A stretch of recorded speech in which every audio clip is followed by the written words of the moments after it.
నమస్తే అండి తెలుగు ప్రజలకు. జై జవాన్ జై కిసాన్ అని రాజకీయ నాయకులు అంటారు. కొందరు రాజకీయ నాయకులు అంటే మరి జై కిసాన్ అన్నప్పుడు కిసాన్ అంటే రైతే కదా, రైతు బాగా చూసుకోవాలి కదా. ఇక కొన్ని దగ్గర ఎట్లా జరుగుతుందో ఒక ఆడియో వినండి. అన్నగారు ఈరోజు ఈ బాన్స్వాడ ఏరియా హనుమాజిపేట జీపీ చతుర్నాయక్ తండాలో జరిగిన ఘోరము. ఇక్కడ నిరుపేదలు ఎస్టీ కుటుంబాలే ఉన్నాయి సార్. ఇక్కడ ఎలాంటి సౌకర్యాలు లేకున్నా ఇక్కడ నేల తన్నిని నమ్ముకొని బతుకుతున్నాయి బంజారాలు. చూడండి సార్ ఫోటోలో. ఇంకా చాలామంది సార్ అడవిలో పారిపోయారు సార్, ఊరేసుకొని చచ్చిపోతామని. ఇక్కడ జరిగిన మ్యాటర్ ఏంటంటే సార్, ఇక్కడ చాలామందికి పట్టా ఉంది సార్. ఈ పట్టా ఫేక్ పట్టా అని ఇక్కడ ఫారెస్ట్ డిపార్ట్మెంట్ అధికారులు మొత్తం మక్కలు దున్నేశారు సార్. ఒక 40 ఎకరాల దాకా ఇక్కడ చూడండి సార్, మీకు లైవ్లో కనబడుతున్నది. ఇక్కడ ఓన్లీ చిన్నది, ఇంకా పెద్దవాళ్ళు చాలామంది సార్ అడవిలో పారిపోయారు, ఊరేసుకొని చచ్చిపోతామని. కొంతమంది మందు డబ్బాలు తీసుకొని పారిపోయారు సార్. వాళ్ళను లెంకడానికి కొంతమంది చాలామంది జనాలు ఇప్పుడు పోయింది సార్. అందుకు ఇక్కడ ఈ జనాలు సార్ వీళ్ళ చేతిలో పట్టా పాస్బుక్ చూడండి సార్. దయచేసి ప్రభుత్వం ఈ గిరిజన తండలో ఇప్పుడు 50 సంవత్సరాల నుంచి సాగు చేసుకున్న భూమిని సార్ సడన్గా అనుకోకుండా ఫారెస్ట్ డిపార్ట్మెంట్ వచ్చి మొత్తం దున్నేసి సార్. ఇక్కడ కరోనా టైంలో సార్ ఇప్పుడు కనబడుతున్న ఈ గిరిజన మహిళ ఒక్క మెడలో కూడా పుస్తే లేకుండా మొత్తం తాళి అమ్మేసి ఈ మక్కకు పెట్టుబడి పెట్టడం జరిగింది సార్. పెట్టిన పెట్టుబడి ఇంకో నెల అయితే మక్క చేతికి వచ్చే మూమెంట్లో సార్ మొత్తం ఫారెస్ట్ వాళ్ళు పోలీస్తో సహా వచ్చి ఇక్కడ ఉన్న గిరిజన వాళ్ళను కొట్టుకుంటా తరిమేసుకుంటా వాళ్ళ మొత్తం మక్కలు దున్నేయడం జరిగింది సార్. మీరు చూస్తున్నారు. ఇగో రైతులు కూడా మాట్లాడతారు సార్, దయచేసి మాట్లాడతారు. నమస్కారం, నా పేరు వినోద్. అది బాన్స్వాడ మండల్ హనుమాజిపేట గ్రామం చతుర్నాయక్ తండా. మా పట్ట భూమి సార్ ఇది. మా పట్ట భూమిలో మేము ఆల్రెడీ మక్కలు వేసుకున్నాము. అయితే మీ పట్ట కాదు, అది ఏం కాదు, మీది మొత్తం డూప్లికేట్ పట్ట అని మా పొలాలు మా చేనులు మొత్తం దున్నేసింది సార్. దయచేసి మా ఏమన్నా చేయండి సార్ ప్లీజ్. నమస్కారం సార్, మాది కమ్మారెడ్డి జిల్లా వస్తుంది, మండలం బాన్స్వాడ. మన పోస్ట్ హనుమాజిపేట చతుర్నాయక్ తండా సార్. ఇది మాది ఇప్పుడుది కాదు సార్, 100 సంవత్సరం అది భూమి. ఇది నిన్న కొట్టింది కాదు, మొన్న కొట్టింది కాదు. మా మామ చచ్చిపోయిండు సార్ 100 సంవత్సరం వల్ల. మా మామ చతుర్నాయక్ అని పేరు చచ్చిపోయిండు. దాని తర్వాత మేమే చేస్తున్నాం సార్. ఇప్పుడు దాకా ఒక్క ఓళ్ళు ఫారెస్ట్ వాళ్ళు కూడా రాయాలి సార్. ఆడు వచ్చిండు చౌకీదారు, మాకు ఎరక లేకుండా ట్రాక్టర్ ఒక 6 ట్రాక్టర్ తీసుకొచ్చిండు సార్. అడవి పొంటే తీసుకొచ్చిండు, మాకు గుర్తు లేదు, మేము ఇంట్లో ఉన్నాం సార్. అంటే మొత్తం దున్నేసిండు సార్. కాలు పట్టినాం సార్. కాలు పడితే కాలుతో కొడితే సారు మేము అక్కడ పోయినాం. మన కట్టె పైన సార్ వాళ్ళు దున్నుతున్నారు. ఇక్కడక్కడ పోలీసు వాళ్ళు కూర్చున్నారు. మళ్ళీ కట్టె సార్, కట్టెతో కొడితే సార్ మాకు దెబ్బ తగిలింది సార్.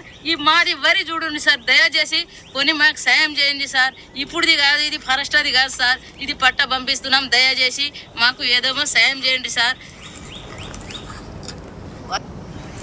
అన్నగారు ఈరోజు ఈ బాన్స్వాడ ఏరియా హనుమాజిపేట జీపీ చతుర్నాయక్ చూస్తున్నారు కదండి. బాన్స్వాడలో హనుమాజిపేటలో చతుర్నాయక్ తండనట. ఆయన పేరు మీదనే తండ ఉంది. వాళ్ళ ఇంట్లో భూమే లాక్కున్నారు. గిరిజనులకు 3 ఎకరాలు వంచుతాం, దళితులకు 3 ఎకరాలు వంచుతాం, అమెరికా చేస్తాం, లండన్ చేస్తాం. ఒక్కసారి ఓటేయండి. కాంగ్రెస్ పరిపాలన చూసినాం, టీడీపీ పరిపాలన చూసినాం, అందరిది చూసినాం. నాకు ఓటేస్తే మొత్తం బంగారు తెలంగాణ చేస్తా, ప్రతి ఒక్కరికి భూమి పంపించేస్తా అని చెప్పిన కల్వకుంట్ల చంద్రశేఖరరావు ఫ్యామిలీ టీఆర్ఎస్ వాళ్ళు ఈరోజు పాపం గిరిజనుల భూములు, దళితుల భూములు, పేదోళ్ళ భూములు లాక్కుంటున్నారు. అంటే ఎంత సిగ్గులేని జన్మ. అంటే మళ్ళీ రైతు కట కోట్ల రూపాయలు ఇచ్చినాం. రైతుల దగ్గర ఉన్న డబ్బులన్నీ ఎవరి దగ్గర లేవంటున్నావు కదా. రైతుల భూమే లాక్కుంటున్నావు. మళ్ళీ ఇంకా రైతుల దగ్గర మరి డబ్బులు ఎక్కడి? అంటే మీ భూస్వాముల దగ్గర డబ్బులు ఉంటే డబ్బులు ఉన్నట్టేనా? నువ్వు భూములు వంచకున్నా సరే, టీఆర్ఎస్ ఎమ్మెల్యేలు కనీసం భూములు లాక్కోకండి, అడవిలలో హరితారం పెట్టుడైందండి. మరి 3 ఎకరాలు వంచుతావు, 7 ఎకరాలు వంచుతావు. ఇప్పుడు వంచు.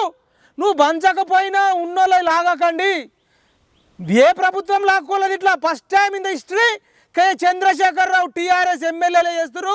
కవితక్కను బతుకమ్మ అన్నారు కదా, ఈమె బతుకమ్మ కాదు, మనల్ని చంపేటమ్మనే. కవితక్క, నువ్వు నిజంగా బతుకమ్మ అయితే ఈ రైతులై ఎవ్వరు భూములు లాక్కోకుండా ఫారెస్ట్ అధికారులు లాక్కోకుండా మీ నాయనకు చెప్పి, నాయన నువ్వు రైతులంటే నీకు ప్రాణం అన్నావు, రైతులంటే బంగారం అన్నావు, రైతుల కోసమే బతుకుతున్నా, రైతే నా ప్రాణం, రైతే నా ఊపిరి, రైతే నా శ్వాస, రైతు జీవితం, రైతే రాజు, రైతు రైతు రైతు కోసం రైతు రాజ్యం, ఏం మాటలు చెప్పినావు నాన్న? మరి ఇలా రైతులే లాక్కుంటే వాళ్ళు ఇలా పురుగుల మందు తాగుతా చచ్చిపోతాను అటు తిరుగుతూ ఉన్నారట. ఏంది ఇది బాధ? జై జవాన్ అని అంటారు, పెద్దపల్లి జవాన్ శ్రీనివాస్ చచ్చిపోతే రూపాయి ఇయ్యరు, సిఆర్పిఎఫ్ జవాన్లు చచ్చిపోతే రూపాయి ఇయ్యరు, రైతులు చనిపోతే రూపాయి ఇయ్యరు. అసలు రైతులు చచ్చిపోవడానికి కారణమే ఈ టీఆర్ఎస్ గవర్నమెంట్. ఇది రైతు రాజ్యం కాదు, రైతులను చంపేసే రాజకీయ పార్టీ. ఇట్లాంటి రాజకీయ పార్టీని చంపాలంటే ఒక కాకి నష్టం వస్తేనే, ఒక కాకి చచ్చిపోతేనే ఒక 100 కాకులు వెళ్తాయి, ఒక కాకి గాయం అయితే 100 కాకులు వెళ్తాయి. ఇలా ఒక రైతుకు కష్టం వస్తే మిగతా రైతులు ఎందుకు రావట్లేదు అంటే ఒక రైతు పట్లకు ఇంకొక రైతుకు ప్రేమ లేదా? మనలో ఆయన ఐక్యతనే ఈ కేసీఆర్ కుటుంబానికి టీఆర్ఎస్ ఎమ్మెల్యేలకు ప్లస్ పాయింట్ అవుతుంది. నిజమైన రైతు అయితే ఏ రైతు ఆపదలో ఉన్నా ఆదుకోవాలా, ప్రతి రైతు కూడా ఈ బాధిత రైతులకు అండగా ఉండాలా. ఎప్పుడైతే అక్కడ లోకల్ ఉండే భూస్వాములు రాజకీయ పార్టీలకు తొత్తులుగా ఉండి చిన్న సన్నకారు రైతులను మాట్లాడేటోళ్ళ గొంతు విసుకటే రైతులు కూడా భూస్వాములు కూడా పల్లెల్లో ఉన్నారు. దయచేసి వాళ్ళందరూ కూడా ఇట్లాంటి బాధిత రైతు కుటుంబాలకు అండగా నిలబడితే రైతులందరం మహారాష్ట్రలో మహాధర్నా పాదయాత్ర చేసినట్టు మనం కూడా చలో అసెంబ్లీ, చలో ప్రగతి భవన్, లేదంటే చలో టీఆర్ఎస్ ఎమ్మెల్యే అని చెప్పేసి ఒక రైతు పాదయాత్ర చేద్దాము. దయచేసి ఎక్కడెక్కడైతే భూములు కోల్పోయిన వాళ్ళు, భూములను బలవంతంగా లాక్కున్న వాళ్ళు లాక్కొని ఇప్పుడు అనాథలయ్యారో ఆ రైతులంతా ఏకంగండి, కౌలు రైతులు ఏకంగండి, పోడు భూములు ఉన్న వాళ్ళు ఏకంగండి, పాలవ పట్ట ఉన్న వాళ్ళు ఏకంగండి, అదేవిధంగా అసైన్మెంట్ భూములు ఉన్న వాళ్ళు ఏకంగండి, చిన్న సన్నకారు రైతులంతా ఏకంగండి. ఈ టీఆర్ఎస్ ప్రభుత్వం దగ్గర 1,00,000 కోట్ల డబ్బులు ఉన్నాయి. మీ ఇంటింటికి 5 లక్షల రూపాయలు వస్తాయి, పంపించే బాధ్యత మాది. ఈ లావన్ పట్టా ఉన్నోళ్ళు కూడా రావాల్సిందిగా, ప్రతి చిన్న సన్నకారు రైతు రావాల్సిందిగా కోరుకుంటూ ఈ బాధిత కుటుంబాలకు బీసీ సంక్షేమ సంఘం నుంచి అండగా ఉంటాం. ప్రతి రైతు కూడా అండగా ఉండాలని కోరుకుంటూ జై జవాన్ జై కిసాన్ అనే నినాదం నిజంగా బలంగా ఎవరికైతే కిసాన్కు ప్రేమ ఉంటుందో ప్రతి కిసాన్ కూడా ఈ బాధిత కిసాన్లకు అండగా ఉండాలని కోరుకుంటూ భారత్ మాతాకి జై.